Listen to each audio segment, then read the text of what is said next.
For the past 2 days, Sayadaw was explaining on the term Paṇḍitā Sayadaw, one needs upright view. There should be Samadhi, right view, and Sayadaw explained 5 or 6 kinds of Samadhi yesterday, and Sayadaw explained each and individual Samadhi one by one. The Kammaskata Samadhi is the knowledge, understanding good deeds bring good results, bad deeds bring bad results. Having Kammaskata Samadhi as the foundation, one practices Satipatthana meditation, and one needs Sila. One needs to fulfill Sila, morality, as the foundation in the practice. And based on the Kammaskata Samadhi, one practices Satipatthana meditation. Based on Kammaskata Samadhi, if the person wishes to attain absorption, one can go on to practice the jhana practice, absorption practice, in order to attain jhana samadhi. But here in the meditation center, Sayadaw is not emphasizing on jhana samadhi as Vipassana meditation is practiced here. So Sayadaw is emphasizing on the Vipassana practice in order to develop Vipassana Samadhi. Developing Vipassana Samadhi, there will be purification of the mind. One cultivates knowledge stage by stage, starting from the knowledge discerning the Nama Rupa, and one cultivates knowledge stage by stage. When the knowledge becomes mature, one cultivates Magga Samadhi, the right view associating with the path consciousness. When one fulfills Magga Samadhi, Phala Samadhi, the right view associating with the fruition consciousness, automatically follows. Having attained Magga and Phala, having attained path and fruition, one reviews this supramundane experience, and it is Paccavakkana Samadhi, the right view associating with the reviewing consciousness. So these 3 kinds of Samadhi, Magga Samadhi, Phala Samadhi, and Paccavakkana Samadhi, do not have to be practiced especially or deliberately, but by fulfilling Vipassana practice, these 3 will be cultivated automatically. So in order to fulfill these 3 kinds of Samadhi, based on the Kammaskata Samadhi, one needs to be mindful of every arising object in the way of Vipassana practice.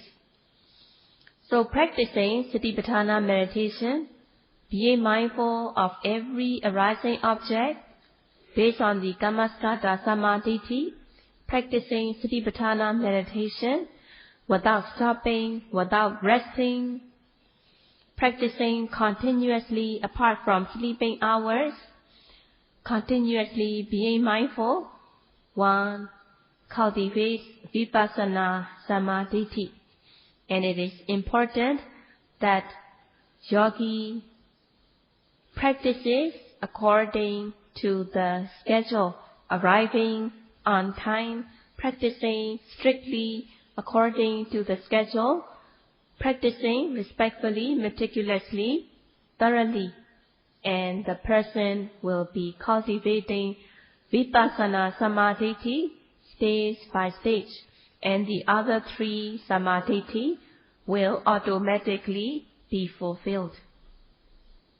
The yogi who practices in order to cultivate Vipassana Samadhi will not be developing Vipassana Jnana in the beginning of the practice. But being mindful of the presently arising object,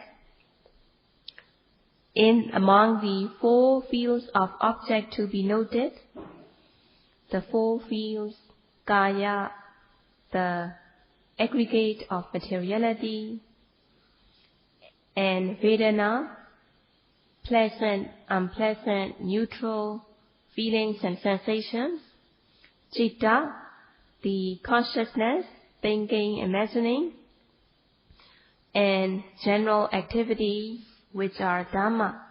So these 4 fields of objects are to be noted. Among the 4 fields of objects, there are objects arising at the present moment that are obvious. In the beginning of the practice, one has to practice according to the principle Yatha Pakata Vipassana Viniveso. One should start noting from the object that is most obvious.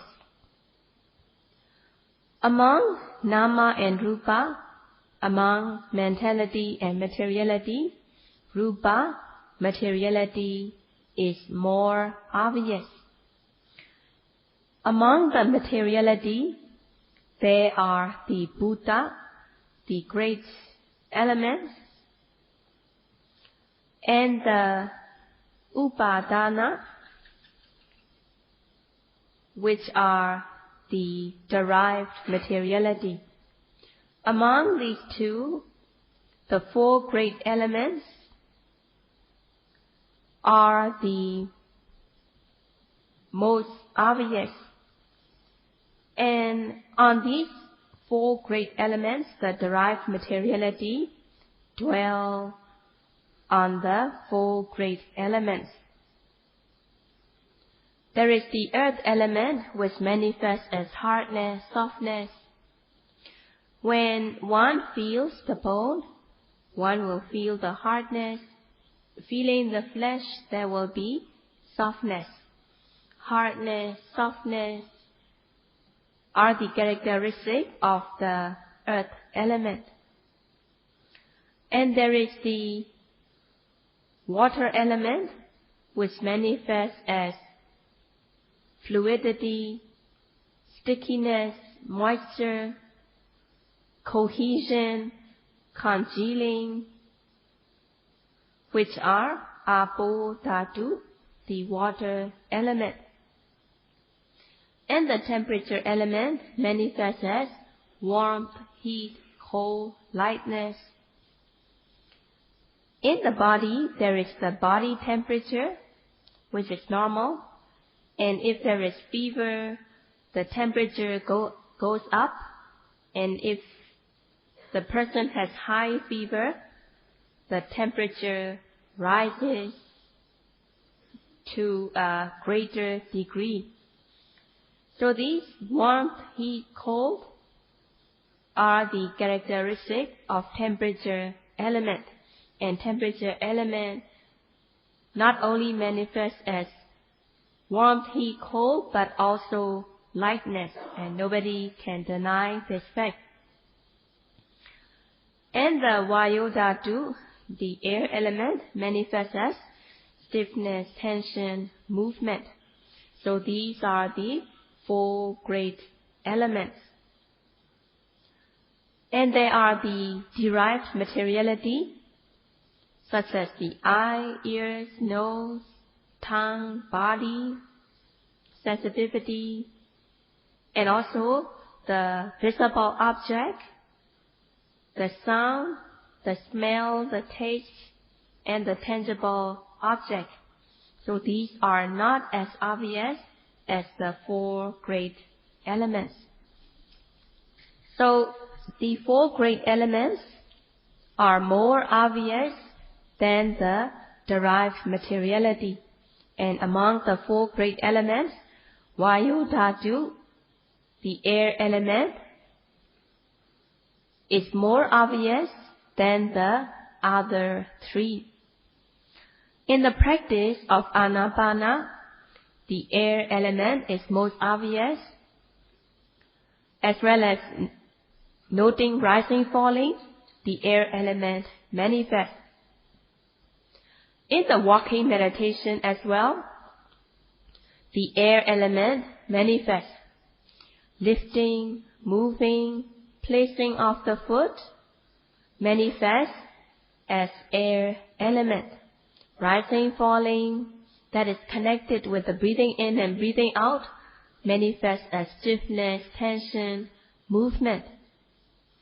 The late Venerable Mahasi Sayadaw taught the students combining from theory as well as the practice, and the Mahasi technique is blameless. The Venerable Mahasi Sayadaw taught the students according to the teachings of the Buddha. It is not something that he invented himself, but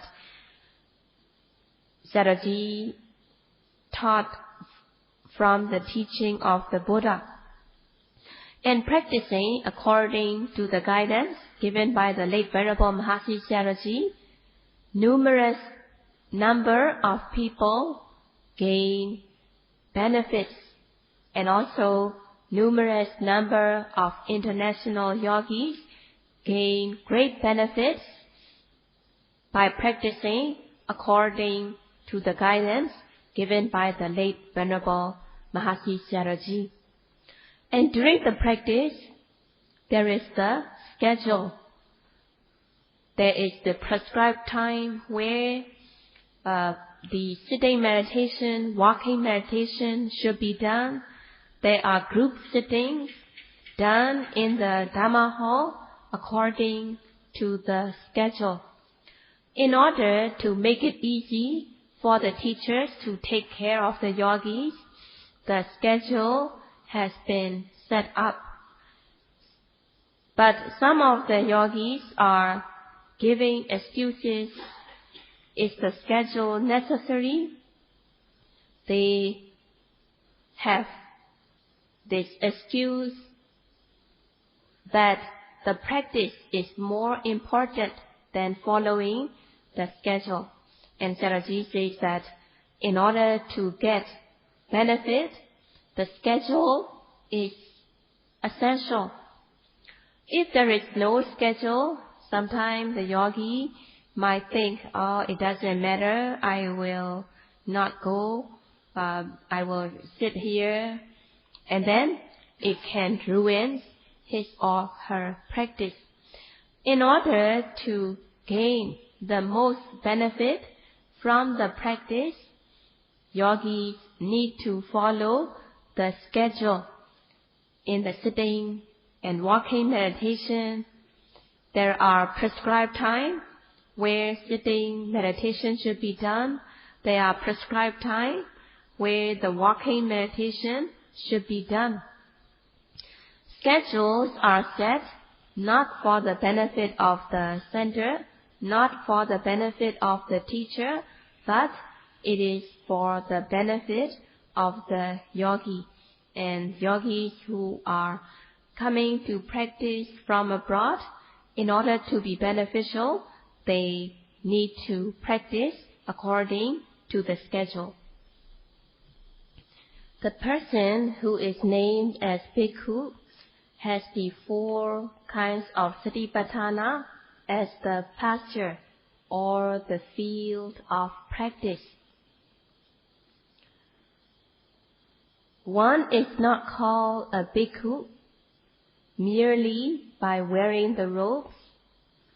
Whoever practices satipatthana meditation, whether a lay man or a lay female person, or anyone who practices Satipatthana meditation is called a bhikkhu. A yogi who practices Satipatthana meditation is called a bhikkhu by being mindful of every arising object that becomes obvious. So in order to be a bhikkhu, one needs to note the object with aim and effort, with sustained mindfulness, not missing, not leaving out any object that is obvious at the present moment. So it is the work, it is the duty of the yogi to be mindful continuously every single second.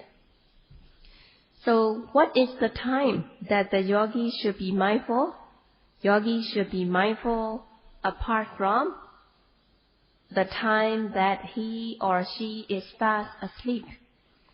Because during sleep, it is impossible to be mindful. And Sayadaw says that if it was possible to be mindful during sleep, Buddha would have guided the people to be mindful even during sleep. But it is impossible to be mindful during sleep. That's why yogis should be mindful apart from the time that they are fast asleep. From the very moment they wake up until they fall fast asleep, they should be mindful all the way through. So there are the fields of objects that the yogi should be mindful about. And yogi should not miss or fail to note even the minute objects. And yogis should not be flippant in their practice. But if the person is looking here and there, talking with this person, that person, not having faith, being uncertain, having doubt, then such kind of person is wasting his or her time. And some of the people, they have practiced some other way before, they have practiced somewhere else before, and they are comparing that the practice done here is not the same as the practice they had done before. And they are finding excuses, saying that the rules are strict. Are the strict rules really necessary, and so on? So such kind of people are making excuses and so on. It is important to note every arising object from the minute details. And some of them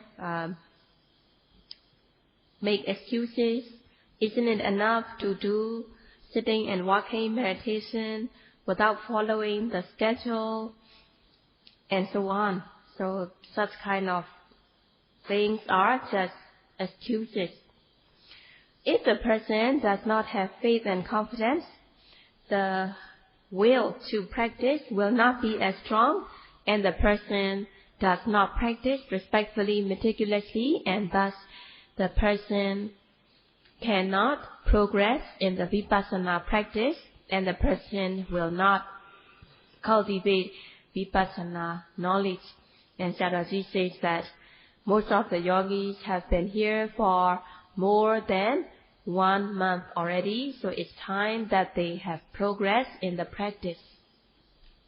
Knowing the flaws, the suffering of the nama rupa, practicing in order to gain the true happiness as a yogi, it is important not to be a low-class yogi, not to be a medium-class yogi, but one should be a high-class yogi in the practice. Sayadaw explains about a monk in the past. the monk practiced, and near the kuti there is a tree that gives fruit. But the monk never looks up at the tree. Only when the flower falls, then he knew what kind of tree it was. And some of them may give excuse, yes, of course it was the monk, so he could have practiced that way, but I cannot. So please do not give such excuse. And another monk, Sayadaw explained, always go on alms round. And when going for alms round, the monk was very mindful, noting everything with aim and effort.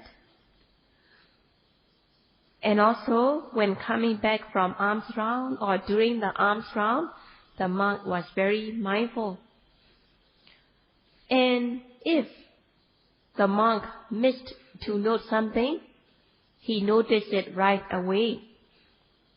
He would go back to the place where he missed or failed to be mindful, and starting from there again, he would do it mindfully. On the way, there are farmers who are doing farming, and farmers see the monk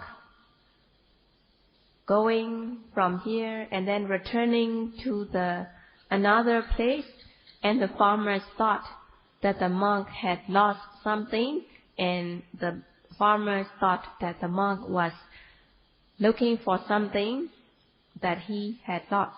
But actually, the monk went back to the certain place where he missed or failed to be mindful. Starting from there again, he would walk mindfully. And in no time, the monk attained supramundane knowledge. And also there is another monk who practiced respectfully, meticulously. Some of the visitor monks came to pay respect, and he had to greet the guests. So while he was sitting on a chair, he put his hand, and while talking, he unmindfully moved the hand. And noticing that he missed to note the moving of the hand, he put back the hand again. He stopped talking, he put the hand back again, and then slowly, mindfully, he moved the hand. So the guest monks were confused, didn't know what the monk was doing. So the monk replied that, before you came, I did not miss or fail to note anything. But now, when you arrived, I missed to note the moving of the hand, so I had to return the hand back to its place and do it mindfully again. So this is compared to learning in school. In school, if the student makes a spelling mistake, the teacher makes the student to write out the spelling 10 times, 20 times, so that the student will never forget the spelling. So the teacher makes the student to write many times the spelling that the student made a mistake, so that the student will be careful in his or her spelling. So Sayadaw gives these examples that yogis can follow in order to have mindfulness. And Sayadaw says that when a yogi misses to note something, it is the yogi himself, herself, that has to give himself, herself some kind of punishment by doing it again mindfully. Sayadaw has been seeing some of the yogis are not being mindful. Sayadaw does not feel satisfied to see such kind of yogis who are flippant in their practice. So as a yogi, it is very important to notice right away if he or she missed or failed to note something. When noting rising of the abdomen, the mindfulness should be concurrent with the rising, and yogi should know what he or she came to know by noting rising. Is it the form or shape of the abdomen? Is it the manner of rising? Or is it like hardness, softness, heat or warmth or cold or stiffness or tension? But if the yogi does not explain what he or she came to know by noting rising, but explain other things instead, it shows that the person has been practicing flippantly, and Sayadaw says yogi should not let it happen. In order to cultivate Magga Samadhi and Phala Samadhi, one needs to cultivate Vipassana Samadhi first. But in the very beginning of the practice, one cannot fulfill Vipassana Samadhi yet. Sayadaw explains the word Vipassana Samadhi. Vipassana is the knowledge. It is not the ordinary form of knowledge, but it is the outstanding knowledge discerning various manners of impermanent suffering and non-self. In order to cultivate knowledge, one needs to discern distinctly between nama and rupa. One needs to discern the relation of the cause and effect very clearly. Then, from then on, one will cultivate Vipassana knowledge. In order to discern the nama rupa, cause and effect, one should be mindful at the moment the object arises. And Sayadaw says it is very simple. One should be mindful at the moment one sees, one hears, one smells, one tastes, one touches. One should be mindful every time one bends, stretches. In the body and in oneself, there are objects arising continuously, and one should be mindful of these objects in the way of Satipatthana practice. Noting these objects with ardent effort. One should not be deliberately analyzing this is nama or this is rupa, but one should be mindful of the object that is arising at the present moment. The example is given here when the person takes food. By chewing the food properly, paying attention, the person knows the flavor, the taste of the food. Even though the person chews, if the person does not pay attention, talking, thinking about something else, then he or she will not know the flavor or the taste.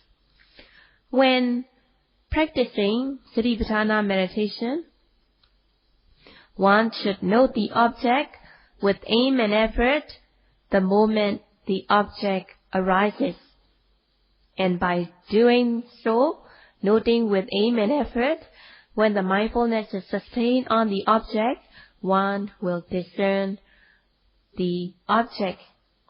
When the mind falls calm and collected on the object over and over again, one discerns the nature, the characteristics. Based on the fulfilling of Sila, there is Sila Visuddhi, purification of morality. Based on Sila Visuddhi, one practices Satipatthana meditation so that the mind becomes purified, and there will be Citta Visuddhi, purification of the mind. Noting the object continuously, the mind becomes purified away from the nirvana hindrances. There is mindfulness and concentration continuously for 3 minutes, 4 minutes, and so on.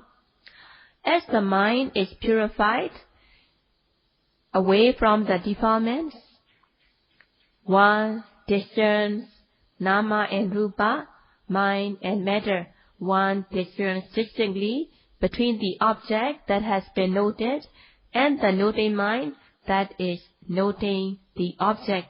One does not deliberately analyze nama rupa, but by being mindful of the object in the way the object really is, one discerns the nama rupa distinctly.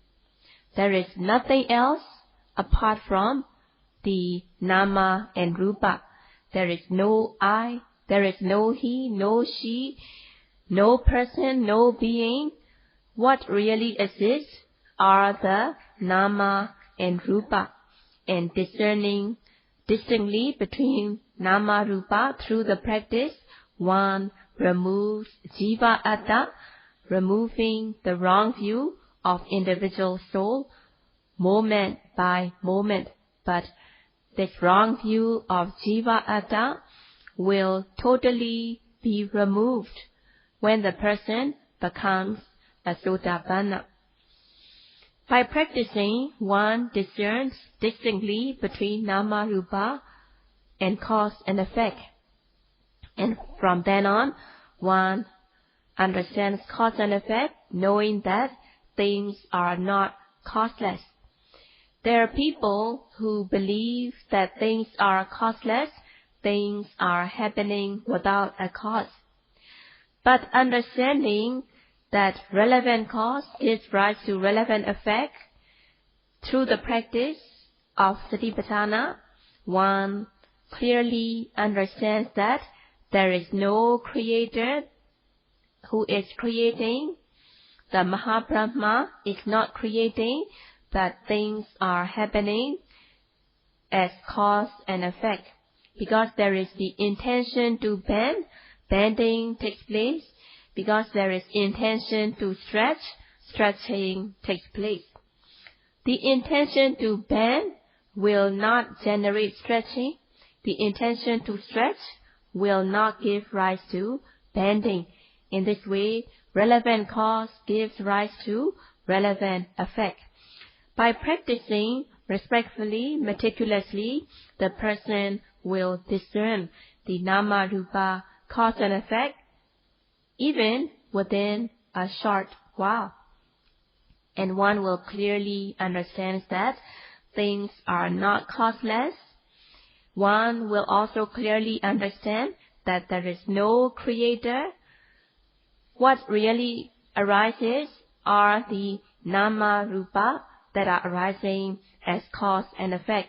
From then on, one cultivates knowledge that everything arises and passes away, and it is suffering as things are constantly arising, passing away.